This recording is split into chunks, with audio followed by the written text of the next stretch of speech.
ሰላም ጤና ይስጥልን ውድ የህብረት ስራ ማህበራችን ቤተሰቦች ሳምንታዊውን የአሚጎስ ዜና ይዘን ቀርበናል። ከዜናዎቹ ጋር የድል ፍሬ መኳንንት ነኝ። አሚጎስ የገንዘብ ቁጠባና ብድር ህብረት ስራ ማህበር ከስታንዳርድ ኢንሹራንስ አክሲዮን ማህበር ጋር የጋራ መግባቢያ ስምምነት ተፈራረመ። ስታንዳርድ ኢንሹራንስ አክሲዮን ማህበር እና አሚጎስ የገንዘብ ቁጠባና ብድር ህብረት ስራ ማህበር በጋራ ለመስራት የሚያስችላቸውን የመግባቢያ ሰነድ ጥር 1 ቀን 2018 ዓ.ም በይፋ ተፈራርመዋል።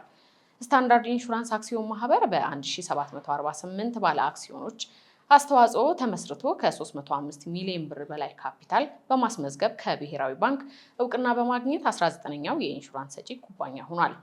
የአባላትን አቅም መሰረት ያደረገ መደበኛ ተቀማጭ በመሰብሰብ ለአባላት ተደራሽ አዋጭ ምቹና ቀልጣፋ የፋይናንስ አገልግሎት መስጠት ቁልፍ ዓላማው አድርጎ የሚንቀሳቀሰው አሚጎስ በሚሰጣቸው የቁጠባና የብድር አማራጮች ላይ እንዲሁም ሰው ተኮር ኢንሹራንስ አገልግሎት ለአባላቶቹ ለመስጠት የሚያስችል የጋራ መግባቢያ ስምምነት ተፈራርመዋል።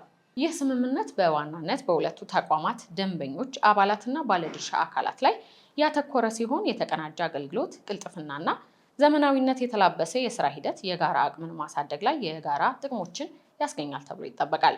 በፊርማ ስነ ስርዓቱ ላይ የሁለቱ ተቋማት ከፍተኛ የስራ ኃላፊዎች የተገኙ ሲሆን የሁለቱ ተቋማት ዋና ስራ አስፈጻሚዎች በንግግራቸውም ይህ ስምምነት በሁለቱ ተቋማት መካከል ያለውን ግንኙነት ወደ ላቀ ደረጃ እንደሚያሸጋግረው ገልጸዋል።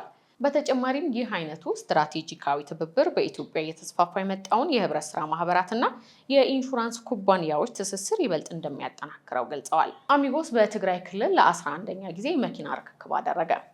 አሚጎስ የገንዘብ ቁጠባና ብድር ህብረት ስራ ማህበር በጋራ ከሚሰራባቸው መኪና አስመጪ ድርጅቶች መካከል አንዱ የሆነው ኖታ የኤሌክትሪክ መኪና አስመጪ ድርጅት ጋራ በጋራ በመሆን በርከት ያሉ መኪኖችን ለአባላቶቹ አስረክበዋል።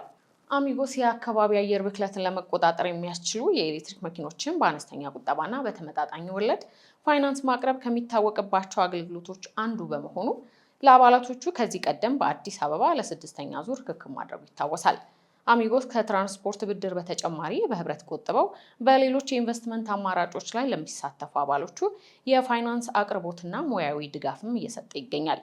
ይህ ድጋፍ ደግሞ በሽረ ከተማ ተግባራዊ ሆኗል ሲሉ የሰሜን ዲስትሪክት ዳይሬክተር አቶ ደስታ ጻድቃን ገልጸዋል። አክለውም ይሄ ተግባር በሁሉም የአሚጎስ ቅርንጫፍ ቢሮዎች እየተስፋፋ እንዲሄድ እየሰሩ እንደሚገኙና ሁሉም ሰው የዚህ እድል ተጠቃሚ እንዲሆን ጥሪ አቅርበዋል።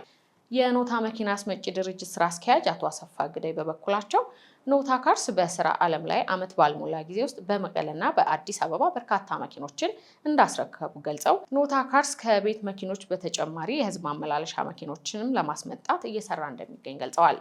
መኪኖቻቸውን የተረከቡ የአሚጎስ አባላትም በቆጠቡት መጠን የፈለጉትን የብድር አገልግሎት ማግኘታቸው እንዳስደሰታቸው ገልጸዋል።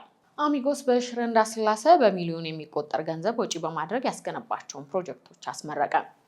አሚጎስ የገንዘብ ቁጠባና ብድር ህብረት ስራ ማህበር በሽረ እንዳስላሴ ከተማ ያሰራቸውን የተለያዩ የልማት ፕሮጀክቶችን የሃይማኖት መሪዎችና የመንግስት አመራሮች በተገኙበት አስመርቋል።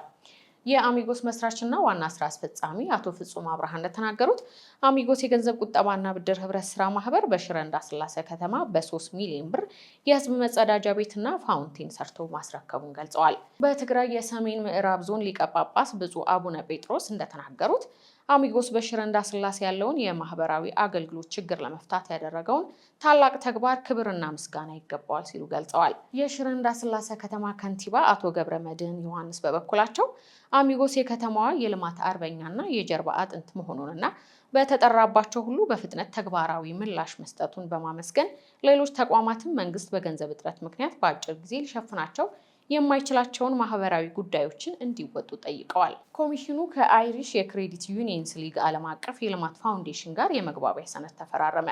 የኢትዮጵያ ህብረት ስራ ኮሚሽን እና የአይሪሽ ክሬዲት ዩኒየንስ ሊግ ዓለም አቀፍ የልማት ፋውንዴሽን በሁለቱ ተቋማት መካከል ያለውን የትብብር ማዕቀፍ ለማጠናከር ያለመ የመግባቢያ ሰነድ ተፈራርመዋል።